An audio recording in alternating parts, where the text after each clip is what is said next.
Hey everyone, now I'm gonna get the Ninja Gaiden 4 review done soon, but with the recent announcement of a new remake of Star Fox 64 coming to the Switch 2 next month, I figured I'd finally go and fully complete the original Star Fox released for the Super Nintendo.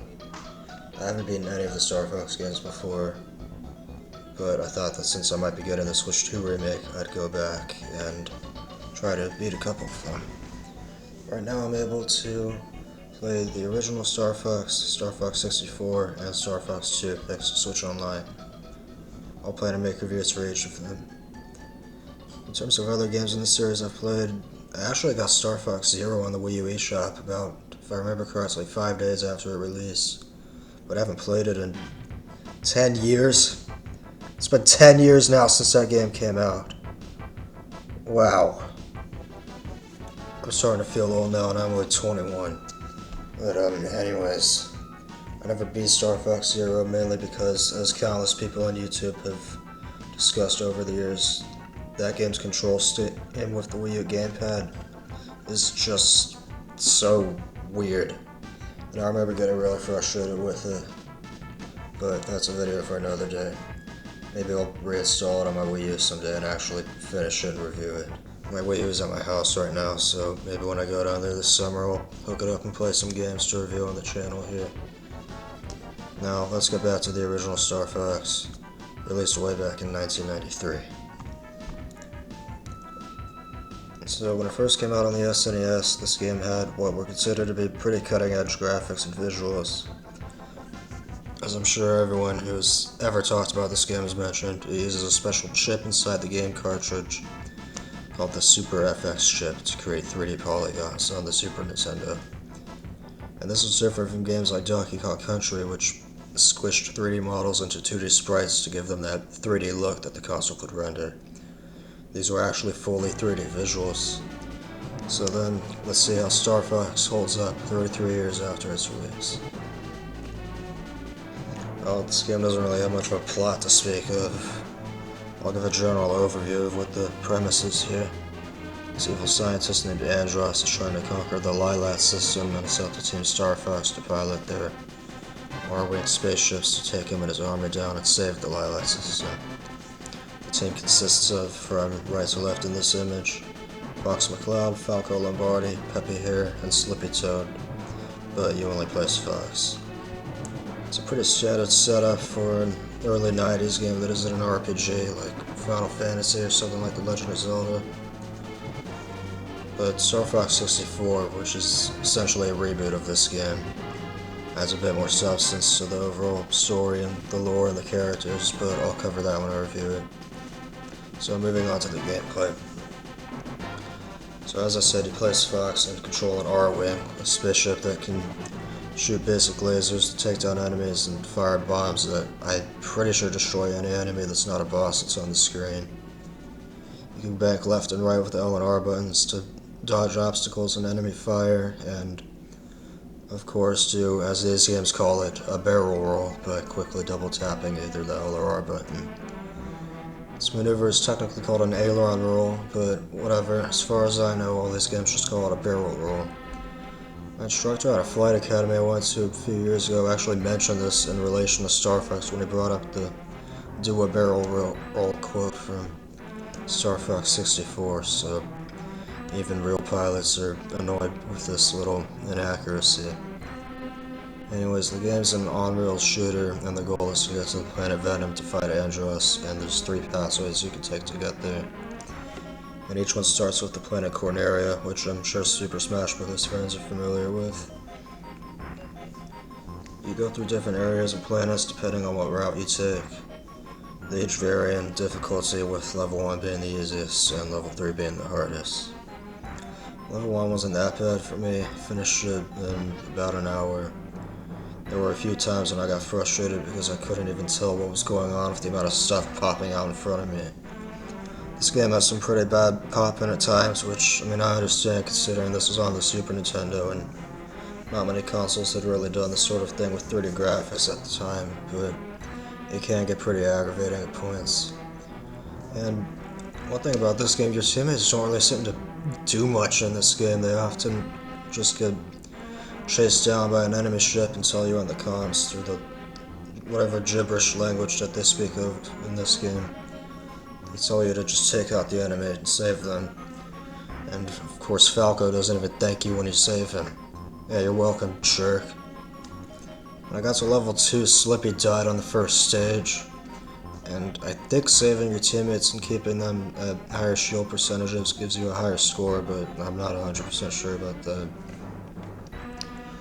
Other than that, I really don't get what they even do in this game. Like I said, you only control fast, that's it.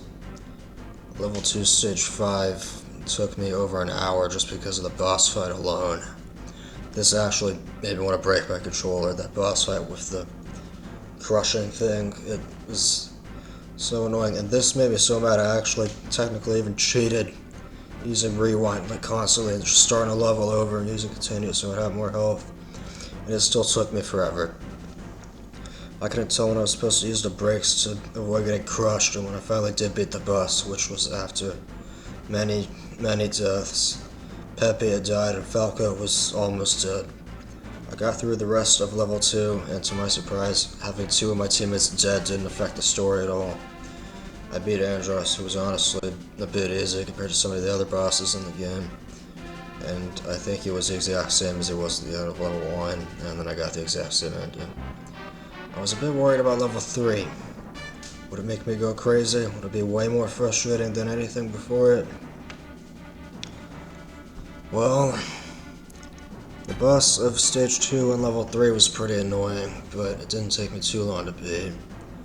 Then the boss in stage 3 was a pain, and the boss in stage 4 and 5 and 6. Andros was mostly the same as the previous 2 levels, except when you shoot his core enough times, his face turns into what I guess is supposed to be like a demon or devil face with these horns, and then he starts shooting you with those stupid orb things. But I beat him once again, and the ending was the exact same as it was in the previous 2 levels. Although surprisingly, none of my teammates died when I played through this level. Well, I do think this is a pretty cool looking boss. I like him better in the Super Smash Bros. Games where he's an assist trophy. Also, yes, I know about the slot machine boss, but I didn't end up fighting it. I think there's a certain way you have to play through one of the stages to be able to encounter it, which I didn't do. Now, moving on to the soundtrack. I actually know the music of this game, and most of the Star Fox series for that matter, from the Super Smash Bros. Series, which is where I was first introduced to Star Fox. I've mostly heard this track in Super Smash Bros. Brawl as orchestral or modernized remixes.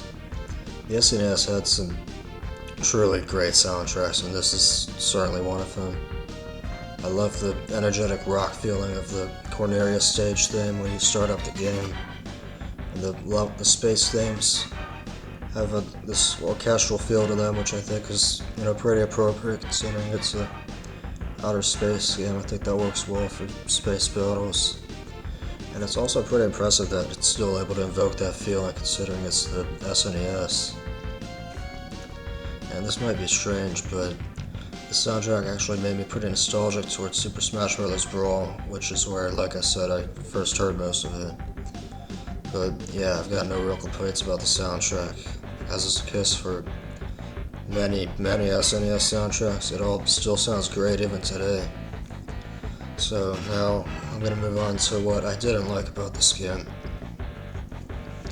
Now, I've already talked about how I didn't like a lot of the boss fights, especially in level 3. But as for my biggest issue with this game, it would have to be by far the frame rate. And I mean, I get it, this is a Super Nintendo game and the Super FX chip was pushing the system to its absolute limit, but a lot of times this game will lag so much. And I'm someone who, I've got so many games on my Switch too, like a lot of games on there only run at like 30 frames per second. Like as long as I'm playing a game at a stable, like at least 30 frames per second, then I can play it just fine and it won't be an issue for me. But the frame rate feels like it is in the single digits at points, and it just feels so sluggish to play.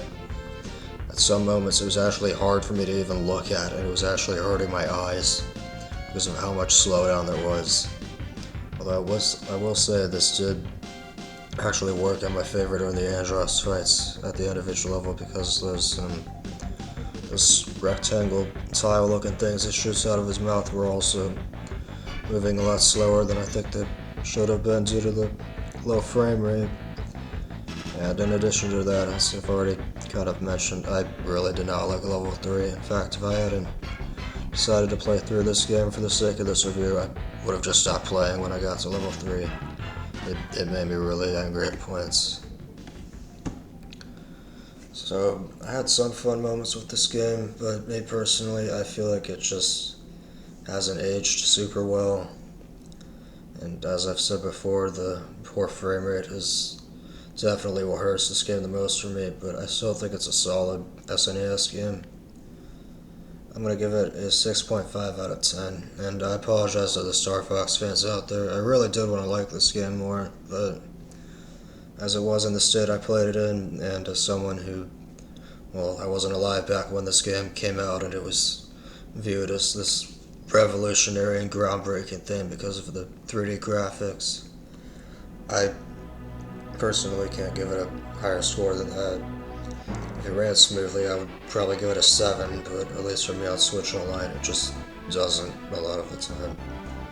Maybe it runs better on my SNES Classic Edition, but I don't remember, and I also don't have it with me right now.